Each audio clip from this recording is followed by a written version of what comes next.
Nandito na ang malupit na Tagalog Marvel recap natin ng Hawkeye series episodes 1 to 3. Ito ay isang sci-fi action series na na-release noong 2021. Mag-relax at mag-enjoy sa ating palabas at let's put a smile on that face.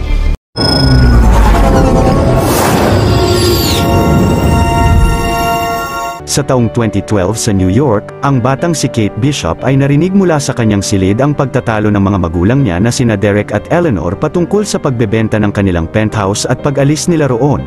Napansin ni Derek na nakikinig sa kanila si Kate nang may nabagsak siyang laruan sa sahig. Pinuntahan niya ito na nangangamba na baka umalis na sila sa bahay nila. Pero sinabihan ni Derek ang anak na hindi sila aalis sa kanilang penthouse at pinangakuan pang laging poprotektahan. Ilang saglit pagkatapos kumain ng tanghalian ni Kate kasama ang ina niya ay sinabihan siya nito na maglalaro sila ng board game. Subalit pagkakuha niya ng board game sa kanyang silid ay biglang napansin niya ang malakas na kalabog roon at hindi niya mahanap sa kanilang penthouse ang mga magulang niya. Kalaunan ay nakita ni Kate na inatake pala ang buong syudad ng New York ng alien warriors ni Loki na ang mga Chitauri. Nakita pa niya roon ang Avenger na si Clint Barton o si Hawkeye na nakikipaglaban sa mga alien.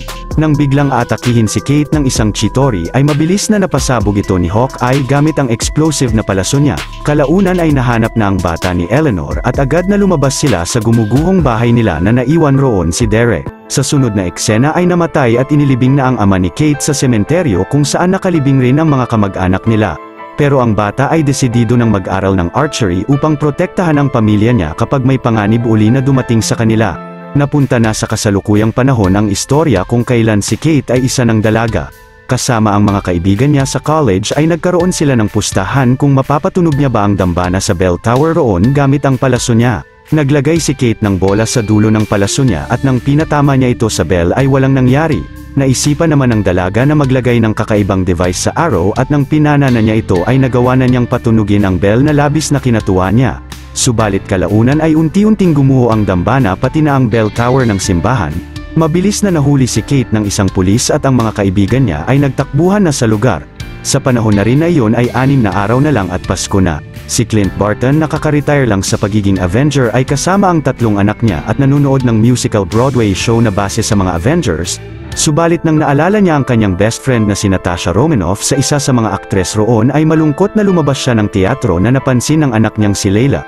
Sa sunod na eksena ay bumalik na si Kate sa New York para sa parating na mga holiday. Pagpasok niya sa kanilang penthouse ay nakita niya ang kanyang ina na pupunta sa isang charity event. Ngunit naiinis si Eleanor sa aksidenteng pagwasak ng anak niya sa bell tower na gagawan pa niya ng paraan kung paano mapapalitan. Nagpasensya sa kanya ang dalaga at pinakita ang gold medal na natanggap niya nakaraan sa US Martial Arts Tournament, pero si Eleanor ay tila hindi masyadong natuwa sa medal ni Kate at sinabihan ito na sasama siya sa event na pupuntahan niya. Pagkatapos ay nakita ng dalaga na nakatira na rin pala sa penthouse ng ina niya ang boyfriend nito na si Jack Duquesne at napansin niya ang katana ng lalaki na nakadisplay roon. Maliit na pabor lang mga Juan, kung mahilig kayo sa mga ganitong Tagalog recap ay huwag niyong kalimutan na mag-subscribe sa channel natin dahil marami pa tayong upload na mga exciting na recap katulad nito. Sa kasalukuyan na iyon ay kumain naman sina Clint sa isang restaurant. Nang tinawagan siya ng asawa niyang si Laura ay lumalabas na pinagbakasyon pala siya nito kasama ng mga anak nila upang magsaya sa papalapit na Kapaskuhan. Maya-maya ay nakarating na sina Kate sa charity event ng ina niya at nagkataon na pareho pa ang suot niyang tuxedo sa mga waiter ng hotel. Ilang saglit ay nakasalamuhan niya sa event ang kapitbahay nila at ang tiyuhin ni Jack na si Armand Duquesne na nagbunyag sa kanya na engaged na pala ang ina niya sa boyfriend nito.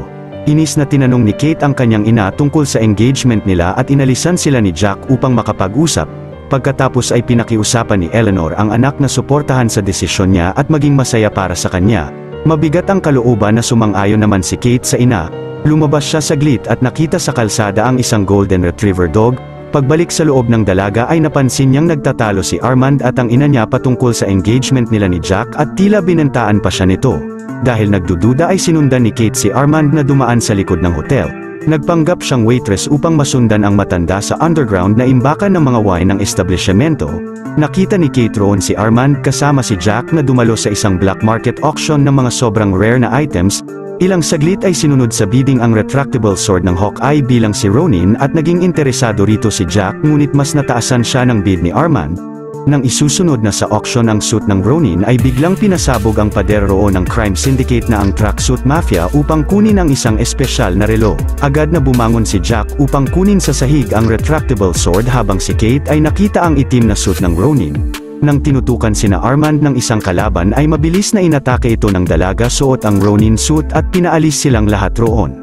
Matapang na nilabanan mag-isa ng dalaga ang lahat ng miyembro ng Tracksuit Mafia na makaharap niya sa daan at inakala pa ng mga ito na siya mismo ang Ronin. Buong lakas na nakipaglaban si Kate sa kanila at ilang saglit ay umalis na siya sa lugar. Samantala ang isang kasamahan ng grupo na nagkakarga ng mga items galing sa auction ay nakita ang relo na hinahanap nila na galing pala sa Avengers compound. Biglang kinagat ito ng Golden Retriever dog at nang napunta roon si Kate ay sinipa niya ang lalaki. Agad na tumakbo ang aso palayo at sinundan siya ng dalaga. Nang masasagasaan na ito sa kalsada ay mabilis na naligtas siya ni Kate at tumakbo sila palayo ng lugar.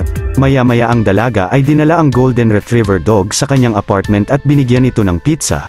Gamit naman ang kanyang app sa cellphone ay natrack niya ang lokasyon ni Armand at agad na umalis na siya sa apartment. Sa kasalukuyan na yun sina Clint ay bumalik na sa kanilang hotel room at napanood sa balita ang footage na may nagsuot ng Ronin suit niya habang nagliligtas ng isang aso. Hindi nagtagal ay nakarating na si Kate sa bahay ni Armand at agad na pinasok niya ito ng palihim. Napansin niya sa table ang mga butterscotch candy at nakita sa sahig ang matanda na wala ng buhay at tila nasaksak ng espada. Agad na umalis roon ang dalaga nang dumating ang katulong ni Armand na nagulat sa nakita. Subalit habang nasa kalsada ay nakita siya ng Tracksuit Mafia at pinalibutan ng lahat ng mga ito. Matapang na kinalaban uli sila ni Kate subalit sa pagkakataon na ito ay nagagawa na siyang ma-overpower ng karamihan sa mga miyembro ng grupo. Nakuha ng dalaga ang susi ng kotse ng isa sa kanila at agad na sumakay ng sasakyan. Patuloy na inatake siya ng Tracksuit Mafia pero biglang may isang lalaking dumating roon na magaling na kinalaban ang karamihan sa mga sindikato at sobrang dali na pinatumba niya sila. Ito pala ay si Clint at nang dinala niya sa iskinita ang nagsuot ng suit niya upang atakihin din ay labis na nagulat siya na babae pala ito. Si Kate naman ay nagulat rin na makita ang idolo niyang si Hawkeye. Sa episode 2, dahil hindi ligtas sa dalaga na manatili pa sa lugar na iyon ay sinamahan siya ni Clint pauwi ng kanyang apartment. Pagkatapos ay sinabihan niya ito na hubadin na ang Ronin suit upang makaalis na siya roon. Si Kate naman ay pinaliwanag kay Clint kung paano niya nakuha ang suit at kung paano nakasagupaan ang Tracksuit Mafia. Tinanong siya ng bida kung may nakakita ba sa mukha niya habang suot ang suit dahil ang dating nagsuot nito ay nakagawa ng sobrang daming kaaway noon kabilang na ang Tracksuit Mafia. Sumagot ang dalaga na wala, subalit ang grupo ay hinagisan ang apartment niya ng mga Molotov cocktails dahil nasundan pala siya ng mga ito roon kanina habang suot ang Ronin suit. Dahil naman napalibutan na ng apoy ang suit ay naisipan ni Clint na balikan na lang ito at dumaan sila sa fire exit ng apartment upang makaalis roon. Pagkatapos ay bumili sila ng mga medical supplies sa isang convenience store. Ilang saglit ay naisipan ni Kate na makakapagtago sila sa apartment ng tiyahin niya na kasalukuyang nagbabakasyon sa Florida. Pagpasok sa loob ay umalis na agad rito si Clint upang balikan ang suit niya. Pagdating niya sa lugar ay pasimpleng kumuha siya ng uniforme ng isa sa mga bumbero roon upang mag-disguise. Ngunit nakita ni Clint na wala na sa apartment ang Ronin suit niya. Bago siya umalis sa lugar ay napansin niya ang isang sticker ng NYC LARPers sa fire truck. Pagbalik ng bida sa apartment ng tiyahin ni Kate ay ginamot niya ang sugat nito habang pinapaliwanag na hindi niya nakuha ang suit.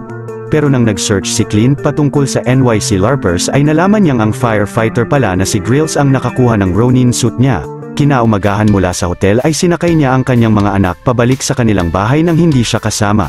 Nag-alala sa kanya si Layla dahil napansin nito ang sugat niya sa noo pero pinangakuan niya ang anak na uuwi siya bago magpasko. Pagbalik ni Clint kay Kate ay napanood nila sa balita na pinagsususpetsahan na siya bilang si Ronin ng mga kapulisan na may kinalaman sa pagsabog sa auction at sa pagkamatay ni Armand Duquesne. Pagkatapos ay naghanda na si Clint sa pagkuha ng Ronin suit niya at ang dalaga ay planong pumunta sa trabaho niya sa isang security company na pagmamay-ari ng kanyang ina. Habang naglalakad ay natanong ni Kate kung anong nangyari sa kanya at nagsusuot siya ng hearing aid. Naalala ni Clint ang mga misyon niya noon na nag-damage sa pandinig niya pero hindi niya ito kinuwento sa dalaga. Ilang saglit ay napunta na ng bida si Kate sa tapat ng building ng Bishop Security. Pagkatapos ay binigay niya rito ang cellphone number niya at sinabing tawagan siya kapag may emergency lang. Dahil posibleng iyon na ang huling araw ng pagkikita nila pag nagtagumpay siya sa mga plano niya. Ilang saglit pagpasok ni Kate sa opisina ng ina niya ay nandoon pala si Jack. Dahil rito ang dalaga ay hindi masabi sa ina ang kanyang sitwasyon sa kadahilanan na sa tingin niya ay may kinalaman ang lalaki sa pagkamatay ni Armand. Inaya naman siya ni Eleanor na sumama sa kanilang kumain mamayang gabi sa penthouse nila. Agad na sumang-ayon si Kate sa ina dahil may naisip siyang plano kay Jack. Kalaunan ay tinawagan ang dalaga ni Detective Caudle ng New York Police Department upang tanungin siya patungkol sa pagkasunog ng apartment niya kagabi. Ngunit kabado na sumagot si Kate na nasa trabaho siya at binabaan niya ang detective. Samantala si Clint ay nakarating na sa NYC LARPers na samahan pala ng mga live-action role players. Nakita na niya roon si Grills suot ang suit niya ngunit hinarang siya ng isang LARPer at sinabing mga participants lang ang maaaring makapasok sa event. Napilitan naman ang bida na mag-register rito at nag-participate sa grupo. Madali niyang natalo sa roleplay battle ang mga LARPers sa daan dahil sa kanyang advanced combat skills. Nang nakalapit na si Clint kay Grills ay sinabihan niya ito na ibalik sa kanyang suit. Pero pinangakuan siya ng lalaki na ibabalik ang suit kung hahayaan niya siya na mapatay sa isang roleplay duel dahil sa pagkakataon lang na iyon niya mararamdaman na isa siyang superhero. Sumang-ayon rito si Clint at nang nagsimula na ang laban nila habang pinapanood ng lahat ng mga LARPers sa paligid ay nagpapatay siya kay Grills. Maya-maya ay binalik na ng lalaki ang Ronin suit kay Clint at agad na umalis na siya sa lugar. Ilang saglit ay tinawagan niya si Laura habang tinatabi ang suit sa isang locker at sinabi niya sa kanya na nakuha na niya ang suit. Ngunit kailangan pa niyang manatili ng isang araw sa New York dahil may plano siya sa tracksuit pero sinigurado niya sa asawa na makakauwi siya bago magpasko. Kinagabihan ay nag-dinner na si Kate kasama ang ina niya pati ang fiancé nito. Pagkatapos ay dahil mahilig sa espada si Jack at sa fencing ay inaya siya ng dalaga na mag-fence roon. Labis na natuwa ang lalaki sa alok ni Kate at inisip na iyon na ang pagkakataon upang mag-bonding sila kaya't pumayag siya sa kanya. Maya-maya nang sinimulan na nilang dalawa ang kanilang fencing fight ay madaling natatalo ni Kate si Jack. Kahit pa napapansin niya na sinasadyang magpatalo ng lalaki ay patuloy na umatake siya sa kanya at madaling natatalo pa rin ito. Nainis si Kate kay Jack at sinubukan na puntiryahin ito sa mukha at mabilis na napatalsik ng lalaki ang espada niya nang hindi nakatingin. Dito na niya inamin na sinadya niyang magpatalo sa dalaga upang magpa-impress sa kanya at inalisan sila. Pinaliwanag naman ni Kate kay Eleanor na malakas ang kutob niya na si Jack ang pumatay sa tiyuhin nito gamit ang kanyang espada dahil sa pagbanta sa kanya ng matanda na karaan. Subalit hindi siya pinaniwalaan ng ina at sinabing ang NYPD na ang bahala sa nangyari kay Arman. Kalaunan ay bumalik sa kanila si Jack at ineferen ang dalaga ng butterscotch candy na katulad sa nakita niya sa bahay ng matanda noong namatay ito. Pagkatapos ay inis na umalis si Kate ng bahay ng ina niya. Sa kasalukuyan na yun si Clint ay nakipagkita sa tracksuit mafia upang magpahuli at agad na sinakay siya ng mga ito sa van nila. Sa sunod na eksena si Kate ay sumakay ng taxi pabalik ng apartment ng tiyahin niya at tinawagan si Clint upang sabihin ang mga nalaman niya kay Jack. Ngunit isa sa mga tracksuit ang sumagot ng tawag niya pero natrack niya ang lokasyon ni Clint gamit ang kanyang Bishop Security app. Maya-maya ang mga kalaban ay dinala ang bida sa kanilang hideout at dahil inakala nilang si Kate ang Ronin ay tinanong nila sa kanya kung nasaan siya. Pero sumagot si Clint na hindi niya kilala si Kate at hindi niya alam ang lokasyon nito. Nakiusap pa siya sa kanila na kausapin ang boss nila. Subalit biglang nahulog si Kate roon mula sa bubungan upang iligtas si Clint pero napalibutan siya ng grupo na tinututukan na ng mga baril kaya't pati siya ay nabihag na rin ng tracksuit mafia. Ilang saglit ay makikitang ang boss pala ng grupo ay ang pipit-bingi na si Maya Lopez o si Echo at ni-report sa kanya ng isa sa mga tauhan niya ang pagkahuli kina Kate at Clint. Sa episode 3 ay napunta ang istorya sa taong bata pa si Maya at imbis na mag-aral sa deaf school ay nag-aaral siya sa regular na eskwelahan. Pero nagagawa niyang basahin ang galaw ng bibig ng teacher niya upang matuto sa mga pinag-aaralan nila. Sa sunod na eksena ay sinabihan siya ng ama niyang si William gamit ang sign language na wala siyang pinansyal na kakayahan na i-enroll si Maya sa deaf school kaya't kailangan niyang mag-adjust sa eskwelahan niya. Nang nasa karate academy na ang bata ay sa pamamagitan lang ng pag-obserba sa skills ng ibang bata roon ay kahit pa may artipisyal na kanang paa siya ay magaling na nag-agaya niya ang galaw nila. Hanggang sa nagdalaga na si Maya at mas lalong naging sobrang galing sa kahit anong estilo ng self-defense. Noong panahong ginawang abo ni Thanos ang kalahati ng populasyon ay nakita ni Maya na sinugod ng Ronin ang auto repair shop nila at pinatumba ang lahat ng mga tauhan nila sa kanilang shop. Matapang na pumasok ang babae roon subalit nakita niyang pinatumba rin ng Ronin ang ama niya bago ito umalis ng lugar. Paglapit ni Maya sa kanyang ama ay binawian na rin ito ng buhay sa mga bisig niya. Napunta na sa kasalukuyang panahon ang palabas at kinausap sina Clint ni Maya kasama si Kazi bilang interpreter niya. Pinaliwanag naman ng bida sa kanila na hindi si Kate ang Ronin at aksidenteng nasuot niya lang ang suit nito. Ang Ronin raw noon ay matagal nang napatay ni Black Widow. Ngunit hindi siya pinaniwalaan ni Maya dahil nagawang patumbahin ni Kate ang ilan sa mga tauhan niya at pumunta pa roon upang iligtas siya. Dahil sa labis na galit ay sinubukan na patayin ni Maya ang dalaga pero pinigilan siya ni Kazi at si Clint ay nagawang matanggal ang gapos niya at tumakbo palayo. Tinakbuhan niya ang ilang miyembro ng Tracksuit Mafia ngunit nahabol siya ni Echo at magaling na kinalaban sa daan. Patuloy na nakipagtunggali sa kanya ang babae hanggang sa nasipa siya nito sa ulo at natanggal ang hearing aid niya. Winasak ni Maya ang device na ito pero nagawang makapunta ng Hawkeye sa kabilang silid kung nasaan ang mga palaso at pana niya. Nasipa siya ng malakas ng babae pero napana niya ang damit nito sa pader at tumalon roon upang patamaan ang gapos ni Kate sa kamay. Magaling na umatake si Clint ng iba pang mga miyembro ng Tracksuit Mafia sa paligid habang si Kate ay kinalaban si Kazi. Buong lakas na nakipaglaban ang dalaga sa lalaki at hindi nagtagal ay nagawa niyang pabagsakin siya. Ang Hawkeye naman ay patuloy na nagpatumba ng maraming kalaban sa paligid gamit ang kanyang pana at palaso ng di man lang pinagpawisan. Tinulungan siya ni Kate sa iba pang kalaban at mabilis na tinuluyan niyang tapusin ang lalaking si Kazi. Pagkatapos ay kinuha ni Clint ang nasirang hearing aid niya at agad na lumabas sila ng gusali ngunit pagsakay nila ng isang kotse roon ay inatake pa rin sila ng mga kalaban. Si Kate naman ay kumuha ng isa sa mga trick arrow ng bida at nang pinatama niya ito sa kotse ng mga kalaban ay isa pala itong potty arrow. Kumuha pa ang dalaga ng isang trick arrow at nang ginamit na niya ito sa mga kalaban ay sumabog ng malakas ang sasakyan nila. Kalaunan ay nakahabol sa kanila sina Maya at nang pinana rin sila ni Kate ay plunger arrow ang nagamit niya sa mga ito. Sina Kazi naman ang nakabuntot kina Clint at nang inatake sila ng dalaga ng trick arrow ay biglang nagdikitan sa kotse ng mga ito ang mga Christmas tree sa paligid. Pagkatapos ay binigyan ni Clint si Kate ng mga acid arrow upang wasakin ang mga stoplight sa kalsada. Subalit kalaunan ay nahabol pa rin sila ni Maya at sinubukan atakihin ang tauhan nito. Pero nakita roon ni Kate ang pana niya at agad na kinuha niya ito sa kanila at pinana ng smoke arrow ang kotse nila na biglang bumangga sa gilid ng kalsada. Huminto sina Clint sa gitna ng tulay at habang papunta sa kanila ang ibang mga kalaban ay binigyan niya si Kate ng regular na palaso. Pinatama niya sa dalaga ang palaso sa taas at pinana niya ito ng arrow na may pim particles. Naging higante ang normal na palaso at nawasak ang isang sasakyan ng Tracksuit Mafia.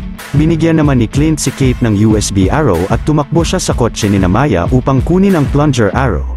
Inatake ng dalaga ang isang kalaban ng USB arrow na walang epekto rito at mabilis na tumalon sila sa tulay. Kumapit sina Clint sa gilid at pagbaba sa tren ay ginamit nila ang plunger arrow upang makakapit naman roon. Nagawa nilang makapasok sa loob ng tren at maya-maya ay bumalik na sila sa apartment ng tiyahin ni Kate. Ilang saglit sina Clint ay humingi ng tulong sa isang audiologist upang ipaayos rito ang hearing aid niya. Sa sunod na eksena ay kumain ang dalawa sa isang diner at sinuot na ni Clint ang naayos ng hearing aid niya. Kalaunan habang nilalakad nila ang aso ay pinaliwanag ng bida sa dalaga na kinalaban ng Ronin ang Tracksuit Mafia noon dahil sa mga masasamang gawain nila. Hindi nagtagal ay nadiskubre niyang may mataas pa palang tao na namumuno sa grupo na kinakatakutan ng marami.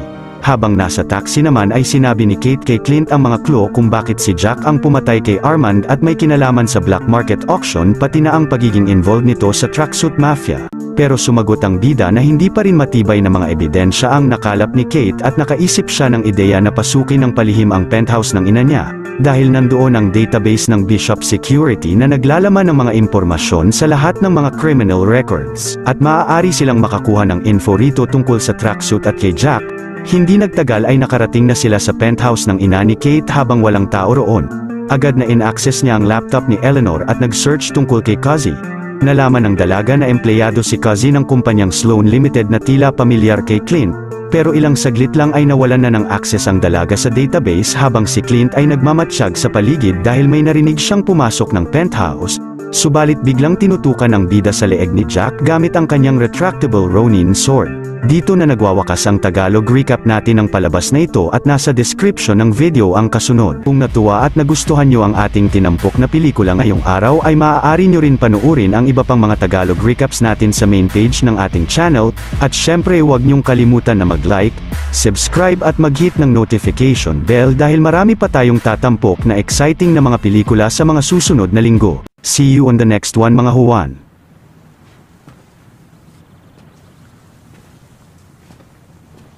You're still here. It's over. Go home.